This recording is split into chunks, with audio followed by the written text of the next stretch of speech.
Assalomu alaykum barcha bizni kuzatib borayotganlar. Xudo xolasa bu videomizda sizlarga 14 kunlik umra ziyorati haqida qo'ldan kelgancha ma'lumot berib o'tamiz. Bu 14 kunlik umra ziyorati bo'lib, bunda malakali ellikboshchilar boshchiligida 14 kun davomida ham ibodat, ham ziyorat, ham sayohat barchasi bo'ladi. 4 yulduzli mehmonxonalar hamda o'zimiz o'zbekona milliy taomlar 24 soat sizlarni ibodatga borib kelishlaring uchun transport xizmatlari bo'ladi birgina to'lov evaziga. Hamda bu yerdan ketayotganlaringizda sizlarga pejik beriladi, kamzil beriladi, sumka beriladi. Endi reyslarga to'xtalib o'tadigan bo'lsak, shu yaqin kunlarga, xudo xohlasa 8-kuni Namangan jiddiy yo'nalish bo'yicha reysimiz bor.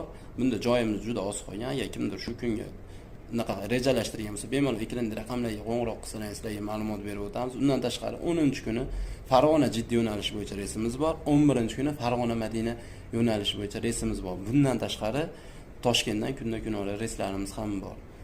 Yana qandaydir ma'lumotlar kerak bo'lsa, xohlovchilar ofisga ham buyurib kelishlari mumkin, xohlovchilar qo'ng'iroq qilishlari ham mumkin. Qolgan ma'lumotlarni berib o'tamiz.